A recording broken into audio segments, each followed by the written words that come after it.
दण्डवतो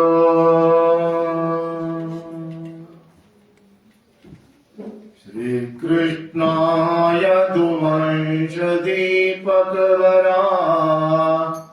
विज्ञानलीलाकरा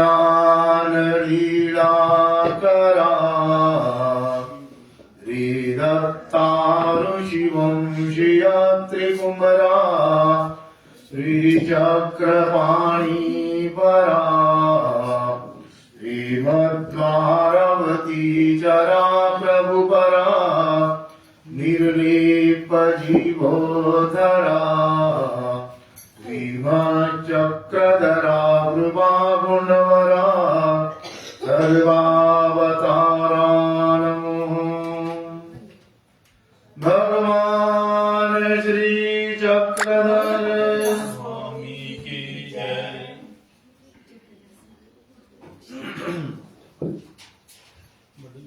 अनंत ब्रह्मांडों के नायक अनंत अखंड पूर्ण ब्रह्म परमेश्वर साधन दाता भगवान श्री चक्रधर स्वामी की कृपा कटाक्ष से आज नवरात्रों के चौथे दिन की कथा और इस कथा पर सभी उपस्थित संत तपस्विनी भाइयां और भक्त जनता एवं बाल कपाल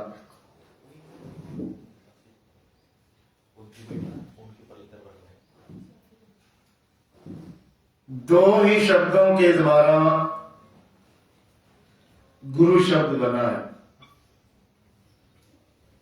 दो ही शब्दों के द्वारा ज्ञान बना है और दो ही शब्दों के द्वारा मोक्ष बना है। गुरु ज्ञान मोक्ष।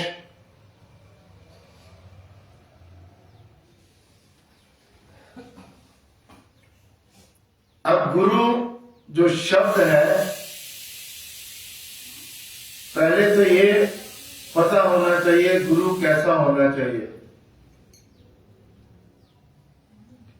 कहते हैं पानी पियो छान के, गुरु करो ध्यान से। गुरु बना गप्त नहीं, गुरु बिना पत्त नहीं।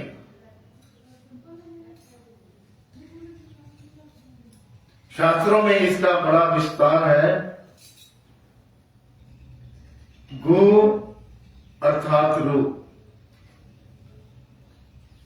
गु का मतलब होता है अंधकार और रू का मतलब होता है प्रकाश। अर्थात अंधकार से प्रकाश की तरफ जो हमारे को ले जाता है उसको गुरु कहते हैं। अब अपने लिए अंधकार क्या है? जन्म से लेकर मृत्यु तक हम इस संसार में झुंझते रहते हैं। अगर किसी अच्छे गुरु की पहचान हो जाए, अच्छा गुरु मिल जाए, तब तो ठीक है, नहीं तो ये संसार हमारे को नर्क की तरफ ले जाता है।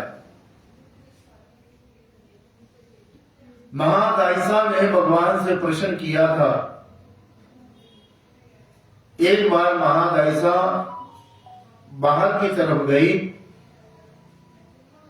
तो उसने क्या देखा, किसी जगह पर शौच किसी ने की हुई थी और उसमें कीड़े पिलपिला रहे थे।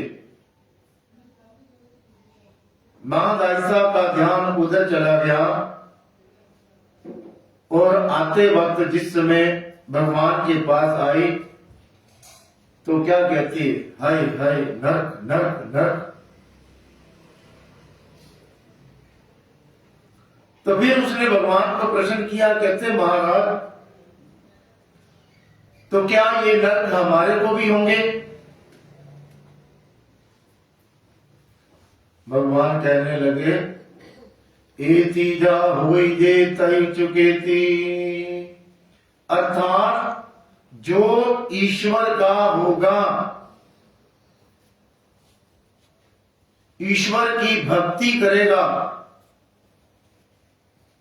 उसी के ये नरक चुकेंगे, अर्थात नरक हटेंगे, मिटेंगे। मैं हमेशा ही इस बात का उदाहरण देता हूं।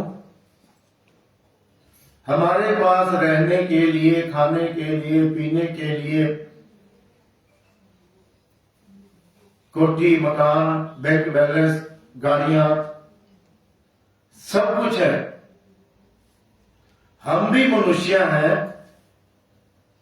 आपने बड़े बड़े स्टेशनों के पास देखा होगा, लोग झुग्गी झोंपड़ियों में रहते हैं, गंदे गंदे नालों के पास रहते हैं। तो फिर फर्क क्या है? हम भी इंसान हैं, वो भी इंसान है। फर्क यही है, जिस समय उनके पास सब कुछ था, वो संसार के विषय विकारों को भोगते रहे और कहते हैं और संसार में कुछ है ही क्या, खाओ पियो ऐश करो। उन्होंने किसी प्रकार की भक्ति नहीं करी, किसी प्रकार का गुरु नहीं किया। इसलिए संसार में सही रास्ता दिखाने के लिए, इस अंधकार को मिटाने के लिए गुरु की जरूरत होती है। कबीर दास जी का एक दोहा है, अगर कहते मेरे सामने गुरु और भगवान दोनों ही आ जाए तो किसको पहले महत्वता दी जाएगी, किसको पहले मैं दंडवत प्रणाम करूंगा? गुरु गोविंद दो खड़े, काके लागे पाँव, गुरु बलिहारी आपने, गोविंद दियो बताए रे बंदे, गोविंद दियो बताए। अर्थात गुरु और भगवान मेरे सामने दोनों ही खड़े हैं। पहले मैं किसको चरण स्पर्श करूं? फिर कहते विचार किया, नहीं नहीं, मैं अपने गुरु पर बलिहारी जावा, मैं अपने गुरु पर वारी वारी जावा, जिन्होंने मेरे को उस परमात्मा का, उस भगवान का रास्ता दिखाया है।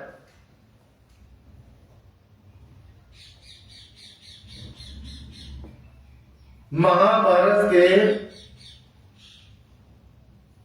पहले की बात है, अर्जुन को द्रोणाचार्य सब प्रकार से अपनी धनुर्विद्या विद्या सिखला चुके थे और यहां तक कि ये भी बात तो उन्होंने बतला दी कि तेरे जैसा धनुर्धारी इस संसार में कोई नहीं है। तो एक बार का प्रसंग है, सभी पांचों पांडव गुरु द्रोणाचार्य शिकार के लिए एक जंगल में जाते हैं। जंगल में जाते हैं तो उनके साथ एक कुत्ता होता है। तो कुत्ते की आदत क्या होती है? हमेशा अपने मालिक से आगे आगे चलता है। अब कुत्ता आगे आगे जा रहा था, एक जगह उन्होंने देखा एक लव्या नाम का जो भील, एक लव्या नाम का भील वही काले रंग का था। जैसे ही कुत्ते ने उसको देखा और भौंकना शुरू कर दिया। अब कुत्ता जैसे ही भौंकता तो एक लव्या ने क्या किया, अपना तीर कमान निकाला और सीधा इस प्रकार से मारा जितना कि कुत्ते का मुंह इतना खुलता है। तीर सीधा उसके मुंह में। दूसरा तीर, तीसरा तीर, चौथा तीर, पूरा उसका मुंह ही बंद कर दिया। अब जो कुत्ता था अपने मालिकों की तरफ अर्थात पांडवों की तरफ भागा। भागा अर्जुन ने और देखा, जिस समय बड़ा देखकर दंग रह गया। और गुरु द्रोणाचार्य को कहते आप तो कहते थे तेरे जैसा कोई धनुर्धारी संसार में नहीं है, ये कैसे कहता धनुर्धारी है? कुत्ते का केवल इतना ही मुंह खुलता है और उसके मुंह को ही उसने बंद कर दिया।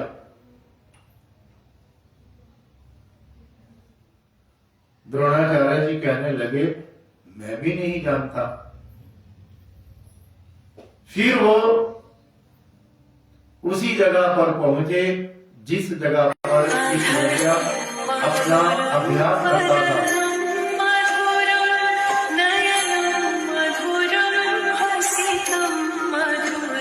वहां पर पहुंचने के बाद जैसे ही एक लव्या ने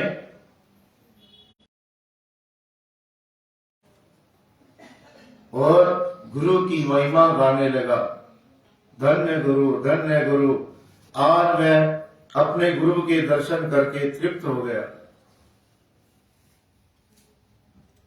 द्रोणाचार्य कहने लगे भाई तू किसका शिष्य है? कहते गुरु जी मैं आपका ही शिष्य हूं। कहते मेरा शिष्य कैसे हुआ? कहते एक बार मैं आपके पास धनुर्विद्या सीखने के लिए आया था, लेकिन आपने मेरे को अनुसूचित जाति का कहकर मैं केवल क्षत्रियों को ही धनुर्विद्या सिखलाता हूं, दूसरे किसी भी जाति वालों को सिखलाता नहीं हूं। लेकिन जो मेरी निष्ठा थी, जो मेरा विश्वास था, वो आपके ऊपर ही था। कहते हैं ना,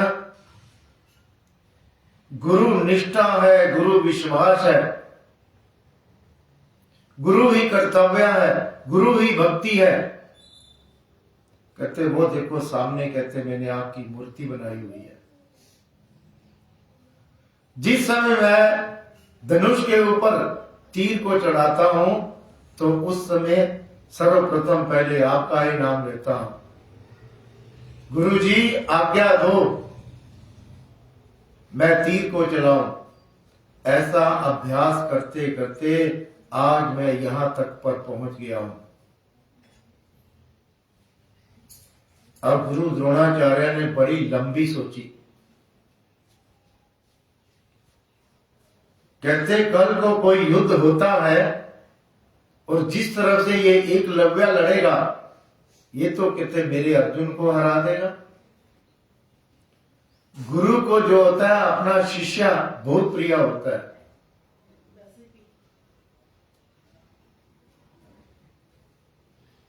एक भगवान का सूत्र भी है,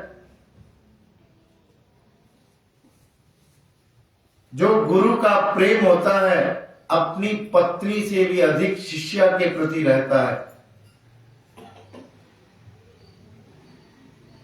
तो उन्होंने कहते हैं अगर तूने मेरे को गुरु बनाया है तो फिर गुरु दक्षिणा भी देनी पड़ेगी। कहता है लो गुरुजी, आप कहते मुंह से शब्द तो निकालो।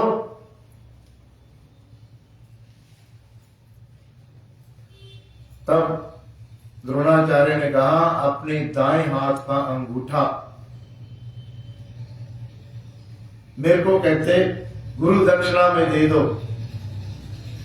जो दाएं हाथ का अंगूठा ही तीर चलाने में सबसे ज्यादा सक्षम होता है, लेकिन एकलव्य ने इसकी कोई परवाह नहीं की। उसी समय बर्छी निकाली और अंगूठा काटा। कहता लो गुरु जी, धन्य है ऐसे शिष्य। अब द्रोणाचार्य ने सोचा, कहते इसने तो अपना कर्तव्य पूरा कर दिया, कल को कहते संसार मेरे को क्या कहेगा। गुरु ने स्वार्थ में आकर अपने शिष्य का ही अंगूठा कटवा दिया, लेकिन उसी के साथ उन्होंने आशीर्वाद दिया, कहते जब तक सूर्य चांद पृथ्वी ये समुद्र नदियां हैं तब तक तेरा मेरा नाम जुड़ा रहेगा। इसीलिए कहते हैं सब धरती कागज करूं, सब धरती कागज करूं, लेखनी सब बन राय, सात समुद्र मसी करूं पर गुरु गुण लिखा ना जाए। सब धरती कागज करूं अर्थात जितनी ये संसार की पृथ्वी है, अगर इसको कैसे कागज का रूप बना लूं। कवि की सोच है, लेखनी सब बन रहा है, जितने भी संसार के वन हैं, पेड़ है, कहते हैं उनकी अगर मैं कलमे बना लूं, सात समुद्र मसी करो। दुनिया में 7 बड़े समुद्र प्रसिद्ध है, अगर उनकी कहते स्याही बना लो। पूर्व काल में स्याही चलती थी, ऐसे बॉल पेन नहीं होते थे, पर गुरु गुण लिखा ना जाए। गुरु का गुण लिखा नहीं जा सकता। अन्य शास्त्रों में तो यहां तक मानते हैं गुरु ब्रह्मा गुरु विष्णु गुरु देवो महेश्वरः गुरु साक्षात परब्रह्म तस्मै श्री गुरुवे नमः।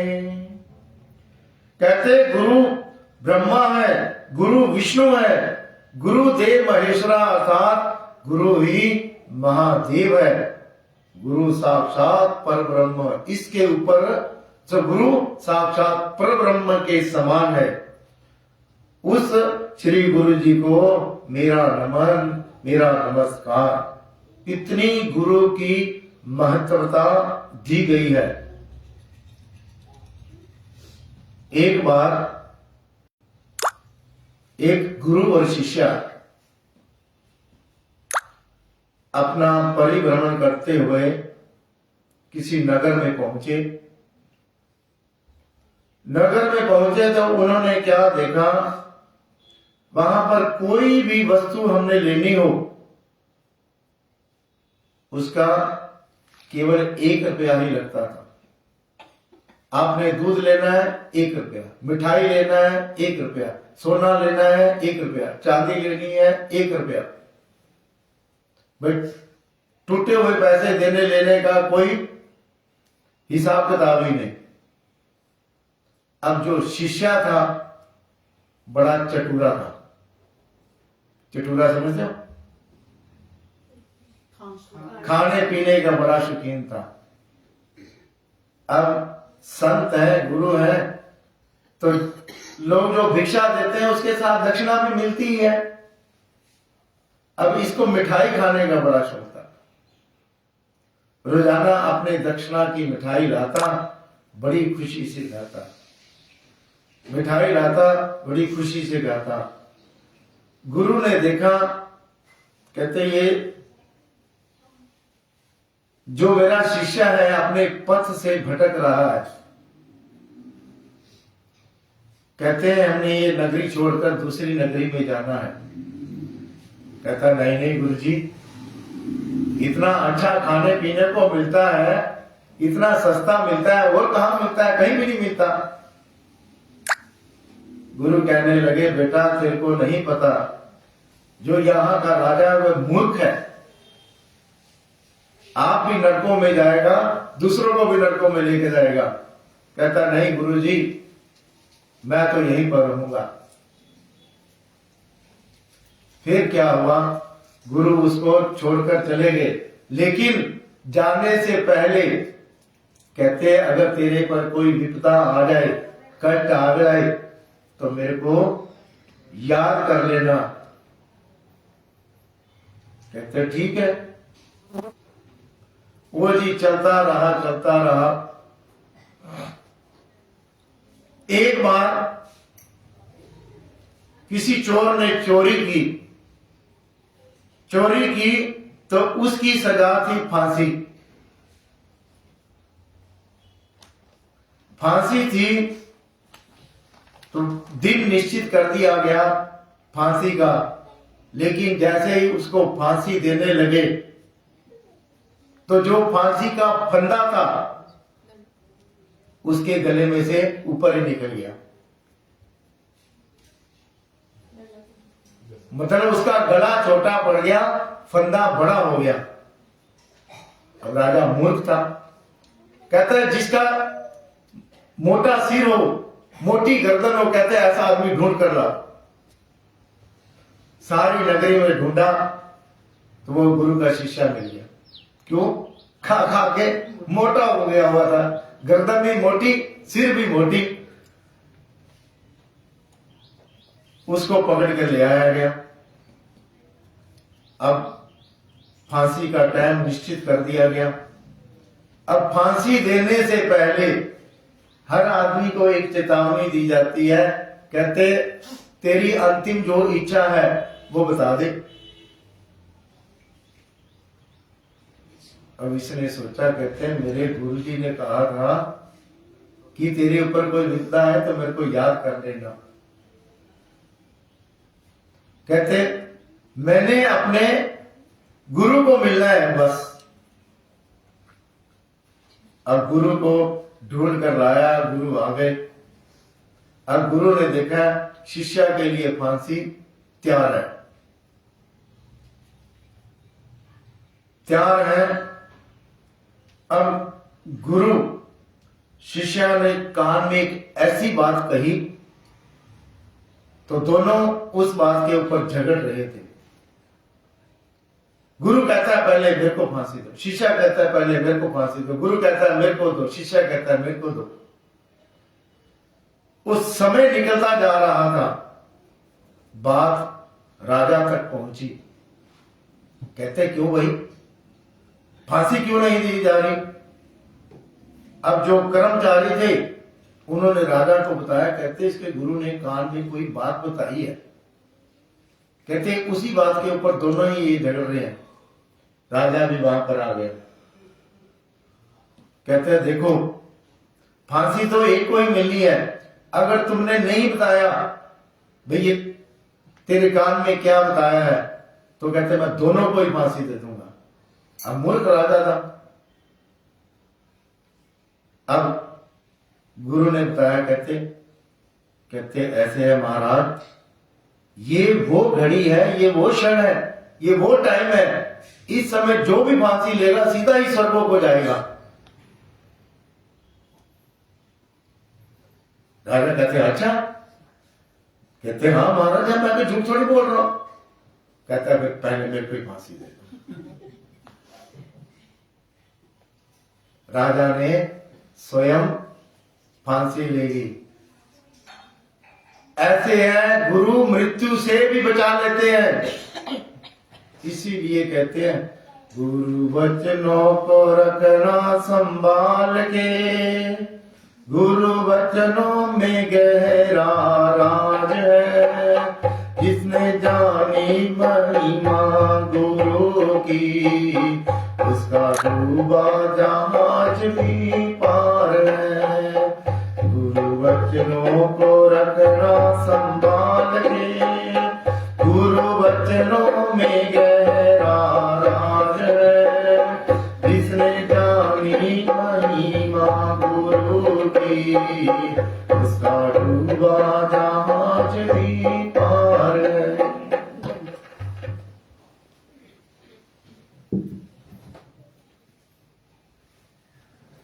शिष्य भी ऐसा होना चाहिए और गुरु भी वैसे होने चाहिए। भगवान श्री चक्रधर स्वामी के श्री मुख के शब्द हैं। एक बार एक गुरु का शिष्य, जो कि कहना तो मानता था, बीच बीच में गलतियां भी होती हैं, क्योंकि संसार गलतियों का पुतला है। तो एक दिन उसने ऐसी कोई गलती कर दी, कहते तू तो बड़ा मैसा का मैसा ही है। कहते अच्छा गुरु जी ठीक है। अगले दिन जिस समय पाठ का समय हुआ, गुरु जी के पढ़ाने का समय हुआ, तो वो शिष्य बाहर ही खड़ा था। गुरु जी ने आवाज लगाई, कहता है गुरु जी दरवाजा छोटा है, मेरे सींग बीच में अड़ गए हैं, मेरे सींग ऐसे करके रखा हुआ से, कहता है मेरे सींग अड़ गए हैं, मैं अंदर नहीं आ सकता। भगवान कहते हैं गुरु विश्वासु महिष्याचा, कहते गुरु के ऊपर इस प्रकार विश्वास होना चाहिए जिस प्रकार उस शिष्य ने उस गुरु के ऊपर कर लिया। एक और कथा आती है, गुरु शिष्य की। कनेरी नाम का एक शिष्य था, तो उसके गुरु नाथ पंथ के थे। नाथ पंथ के जितने भी गुरु होते हैं, जो संप्रदाय है, ये दत्तात्रेय महाराज जी से संबंधित है। बता दूं आपको, दत्तात्रेय महाराज जी को अपना आदि गुरु मानते हैं। हुआ ऐसे, वो कनेरी भिक्षा लेने के लिए गया। भिक्षा लेने के लिए गया तो वहां उसको भिक्षा में बड़ा मिला, मां का दाल को समझ लो या कोई दूसरा बड़ा, दही बल्ला जो मर्जी समझ लो। अब लाया, उसने अपने आके गुरु को अर्पण किया। गुरु बड़े चाव से कहने लगे, बड़े चाव से कहने लगे। शिष्य ने देखा गुरु जी को ये बड़ा बहुत ही अच्छा लगा है। फिर उसी समय वापस उसी जगह उसी घर में पहुंच जाता है। कहते आपने जो बड़ा बनाया था बड़ा अच्छा बना, मेरे गुरु को बड़ा पसंद आया है। तो ऐसे अगर बड़ा और हो तो मेरे को बड़ा दे दो। वो स्त्री भी ऐसी थी, कहती संसार में कोई भी चीज अच्छी होगी तो ऐसे उसको मांग लेनी चाहिए। अब ये बेचारा भूला माला था, कहता हाँ मांग लेनी चाहिए। कहती तेरी आंखें बड़ी सुंदर है, तेरी आंखें मेरे को बड़ी अच्छी लगती हैं, तो मेरे अपनी आंख निकाल कर मेरे को दे दे। उसने उसी समय ऐसे अंगुली डाली और आंख निकाल कर दे दी। अब वो रोए विलाप करे, हाय हाय मैंने ये क्या कर दिया। इतना कहते गुरु के प्रति प्रेम। वो रोती विलाप करती हुई उस शिष्य के साथ वहीं पर आ गई। वहीं पर आ गई। फिर गुरु ने कहते क्या किया, कहते शिष्य गुरु के प्रति इतना प्रेम। अब वो नाथ पंथ का संप्रदाय का था, कोई साधारण व्यक्ति था नहीं। उसने कहते हैं आंख को उसी जगह पर रखा और फिर आंख को ज्यों का त्यों कर दिया। ये भगवान श्री चक्रधर स्वामी के श्री मुख के द्वारा बताए गए वचन है। भगवान ने कहते जिस समय ये लीला बताई तो छोटी उंगली ये जो होती है मूर्ति ज्ञान के अंदर आता है, करांगली ऐसे भावी जति जाई जाती जे कनेरी गुरु भक्ति दाखवणे। भगवान की छोटी चिचली उंगली का ऐसे चिंतन और ध्यान करना चाहिए जैसे भगवान ने कनेरी की गुरु के प्रति भक्ति दिखाई। आज ऐसे शिष्य होते हाँ जी, अगर कोई काम कह दे पहली बात तो करना ही नहीं होता, सुनते ही नहीं है। लेने देने की बात तो बड़ी दूर की होती है, लेकिन गुरु के प्रति ऐसा ही होना चाहिए। इसीलिए कहते हैं किसी है मेरी तार प्रभु से जोड़े, ऐसा कोई संत मिले।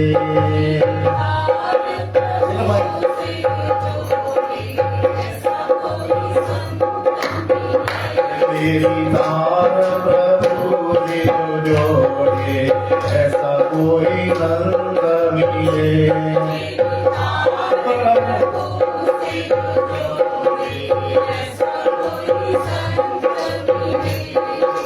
ऐसा कोई संत मिले, ऐसा कोई गुरु मिले। ऐसा कोई संत मिले, ऐसा कोई गुरु मिले। ऐसा कोई संत मिले, ऐसा कोई गुरु मिले। ऐसा कोई संत मिले, ऐसा कोई गुरु मिले। मेरी तार प्रभु जोड़े, ऐसा कोई संत मिले। मेरी तार प्रभु से जोड़े, ऐसा कोई संत मिले। संत गरज के बड़े महानम, संत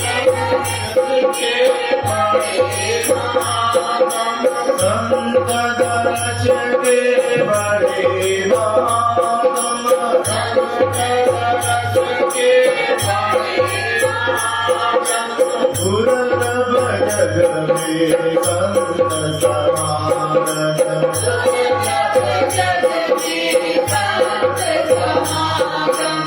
दुर्लभ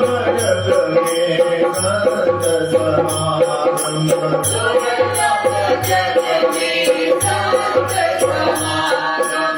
मेरे मन का रास्ता मोड़े, ऐसा कोई संत मिले। मेरे मन का रास्ता मोड़े, ऐसा कोई संत मिले।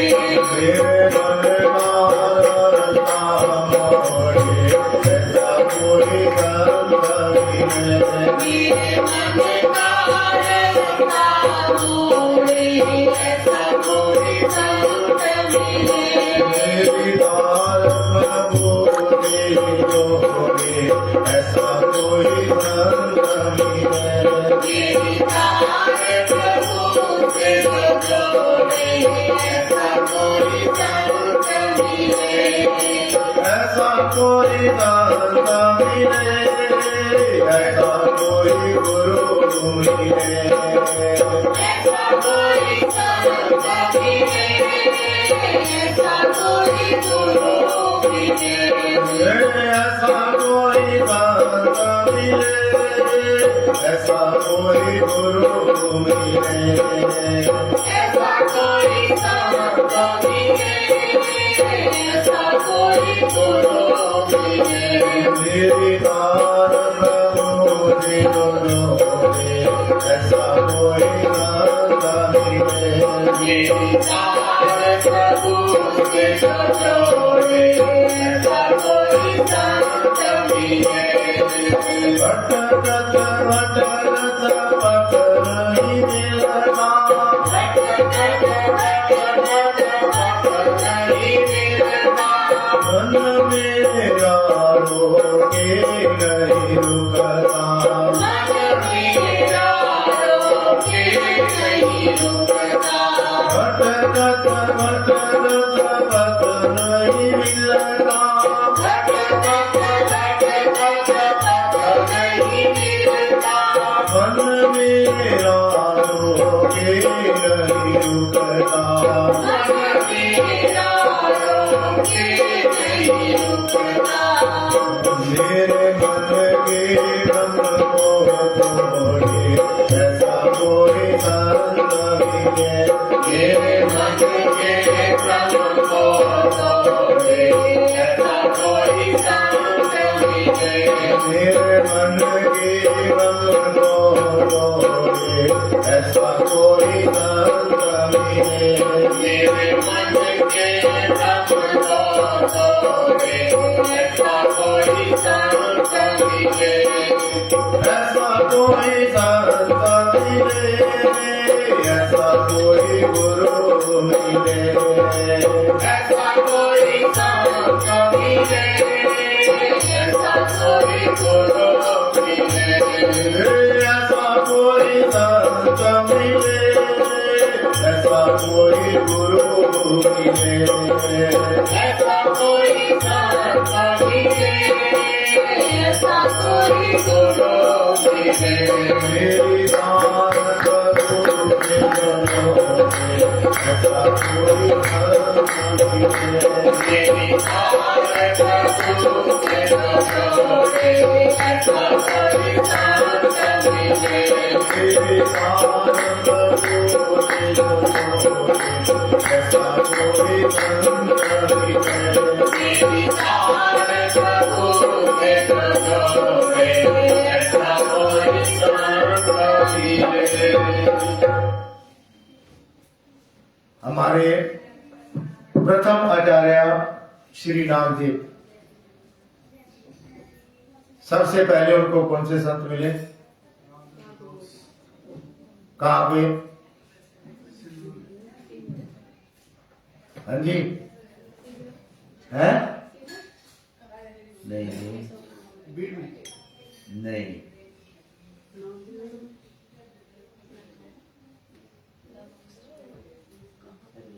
श्री नामदेवचार्य जी की पिता का नाम माधव भट्ट, देखो याद रखना है। माता का नाम अभाईसा,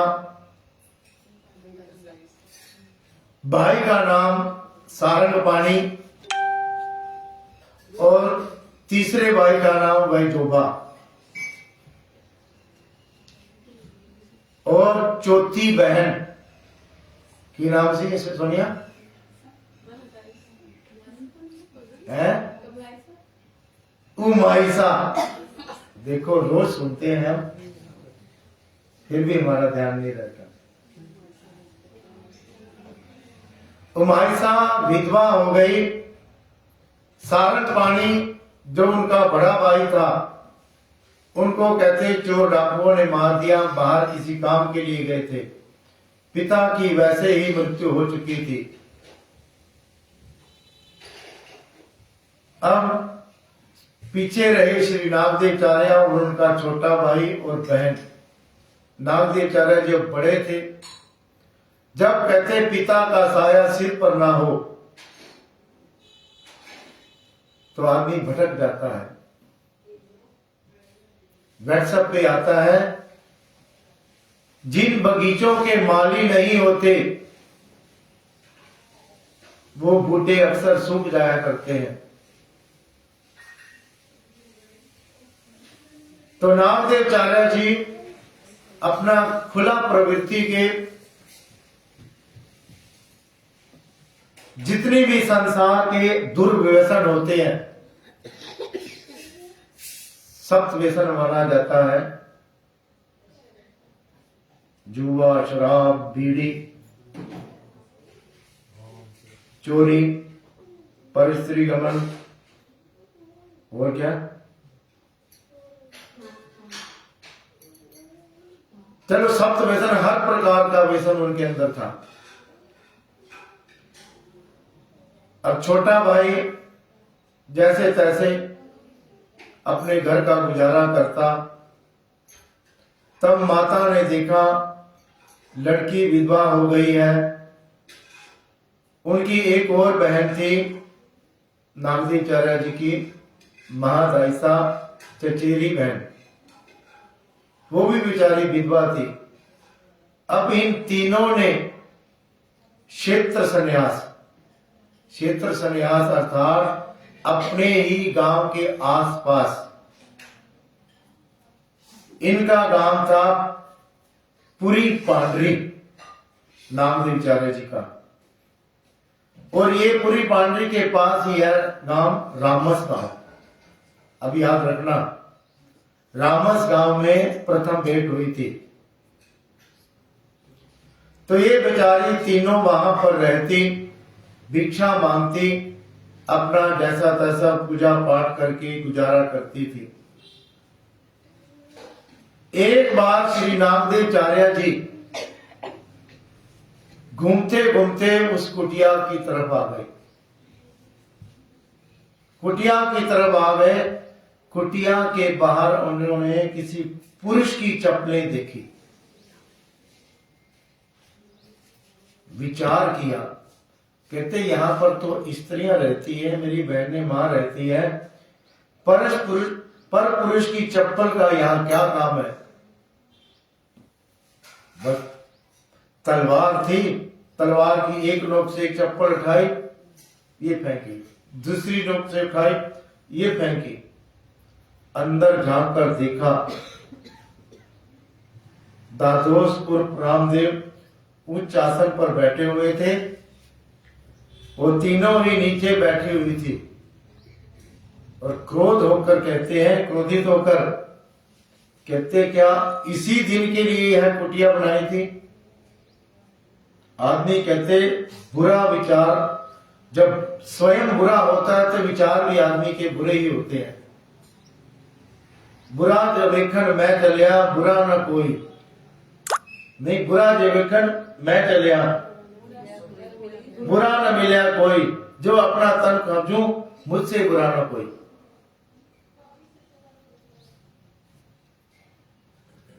दुर्योधन को बड़ी सभा में भेजा।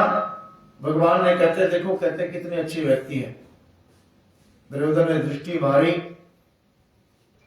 कहते महाराज एक भी व्यक्ति अच्छा नहीं है। युधिष्ठिर को भेजा।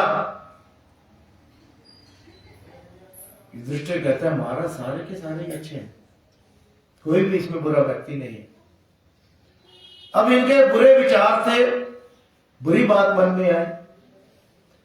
मां को कहते हैं क्या इसी दिन के लिए कहते ये कुटिया बनाई थी। मां दाइसा भी जवान दिखती है, उमाइसा भी जवान दिखती है। मां को पता था ये बड़ा गुस्से वाला है। चुप रही मां, चुप रही। 2-5 मिनट बीते होंगे। इससे पहले दादोस अपने आसन से उठे, अपना कमंडल उठाया, अपना सामान उठाया, सामने पीपल का वृक्ष था, उस पीपल के वृक्ष के नीचे छाया में जाकर बैठ गए। मां कहने लगी बेटा तुमने अच्छा नहीं किया। कहते क्यों? संत घर में आए हो, गुरु घर में आए हो, तो कहते ऐसा अपमान किया जाता है उनका।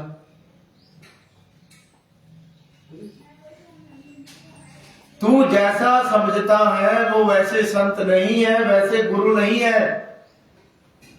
तो फिर कहते जा तू उनको बुला ला। आज मैंने कहते उनको भोजन का निमंत्रण भी दिया हुआ था, और घर से कोई साधु संत ऐसे ही वापस चला जाए तो घर में दारिद्री आती है। हम तो पहले ही ना जाने कौन से कर्मों का फल भोग रहे हैं, इस दारिद्री को भोग रहे हैं। जा कहते तो उनको बुला ला। अब नागदेवचार्य जी प्रथम उनकी मुलाकात देखो किसी संत से होने जा रही है। प्रथम 2 शब्द उन्होंने एक संत से बोलने हैं। नागदेवचार्य जी उनके पास गए, इतने ही शब्द बोले, कहते मेरी मां आपको बुला रही है। वो घड़ी, वो क्षण, वो टाइम, उस दिन के बाद श्री नागदेवचार्य जी का जो जीवन था बदलता ही गया। that is turning point in his life.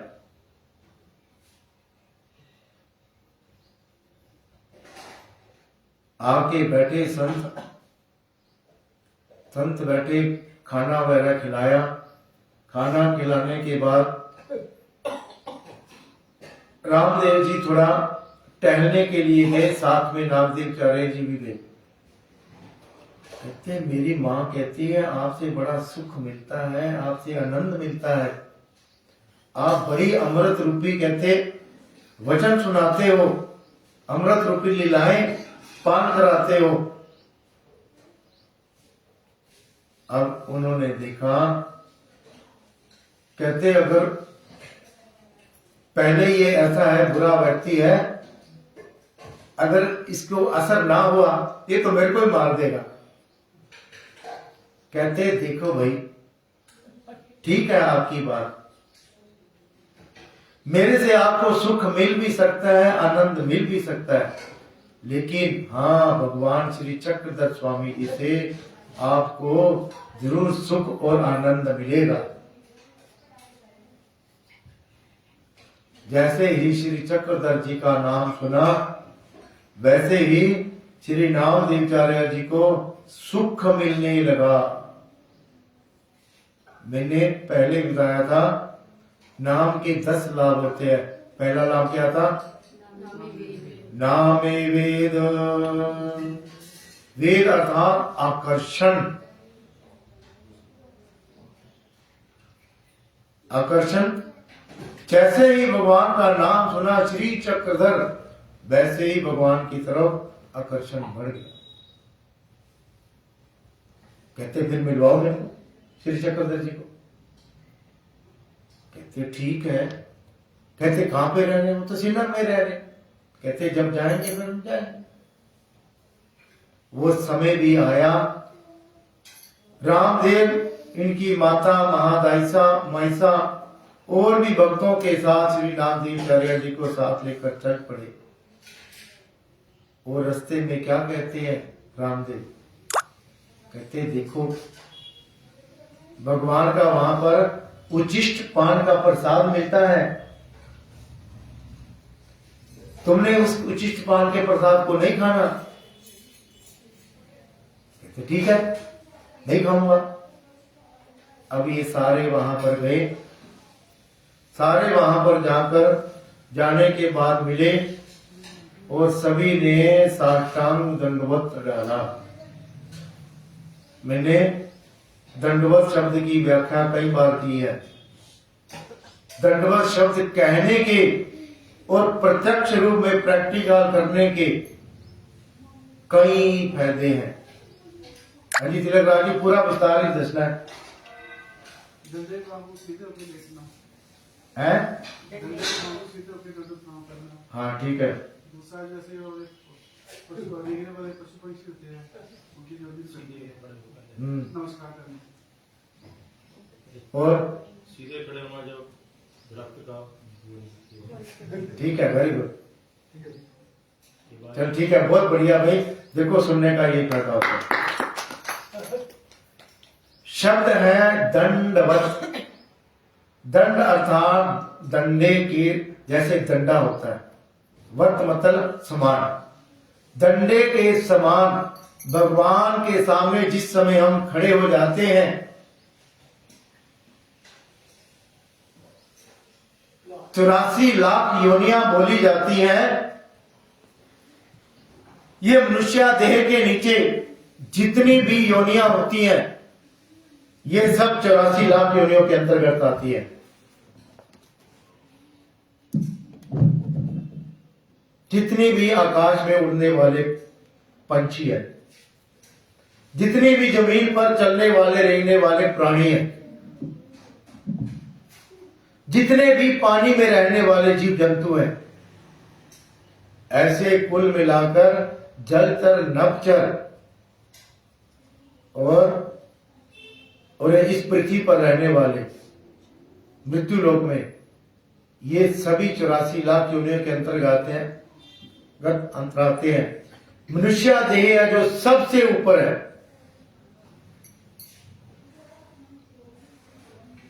तो कहते हैं भगवान के सामने अगर हम खड़े हो जाएं, सपोज करो अगले जन्म में वृक्ष की योनि मिलने वाली हो। वृक्ष कैसा होता है? बिल्कुल सीधा खड़ा। सफेदे का वृक्ष देखा है?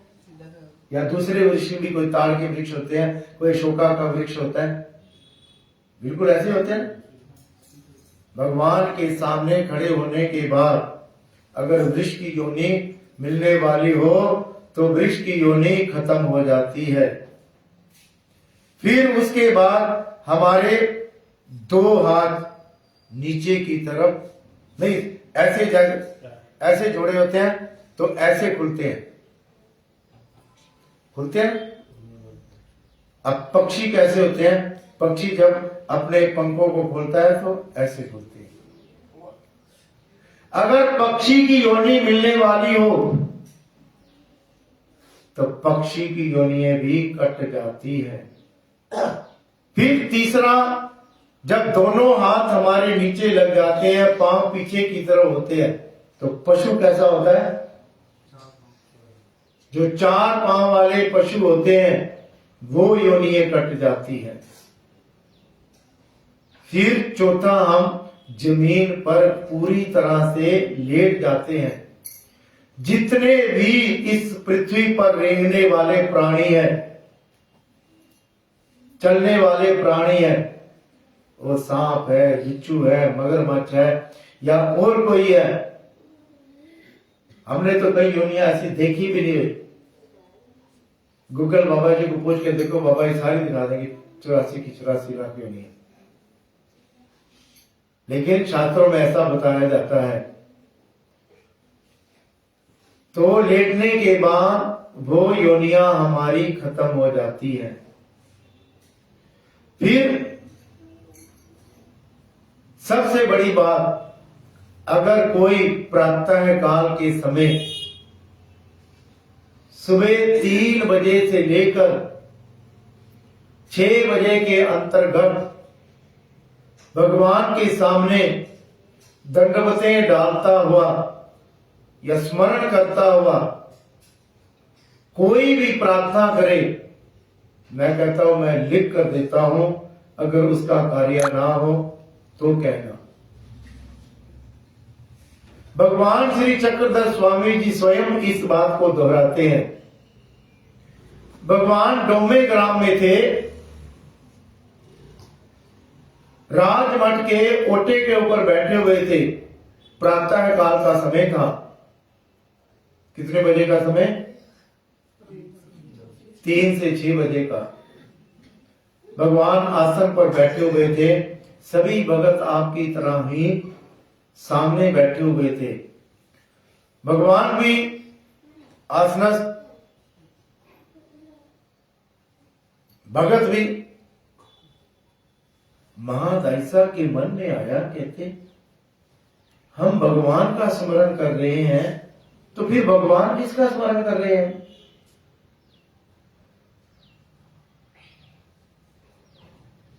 तो भगवान को पूछने लगी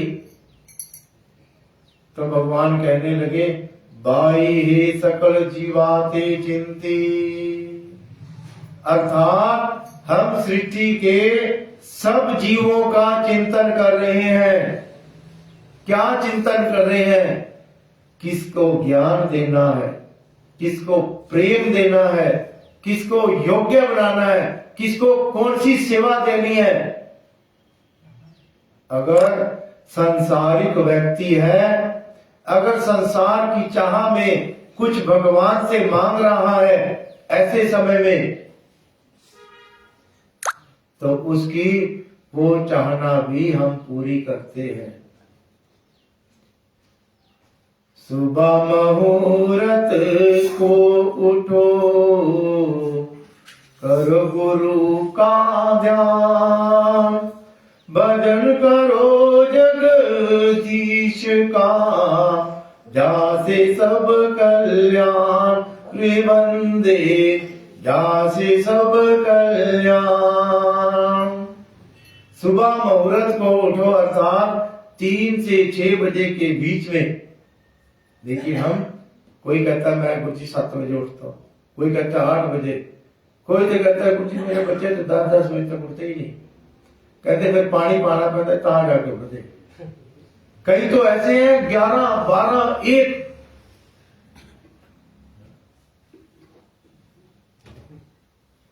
मैं भी आपके पीछे मैं कोई लग नहीं हूं, जब मर्जी आके देख लेना, मैं भी सोया होता हूं। लेकिन शास्त्रकार कहते हैं सुबह मुहूर्त को उठो, करो गुरु का ध्यान, अर्थात उस गुरु का ध्यान करो जिसने आपको अच्छे रास्ते पर लगाया है।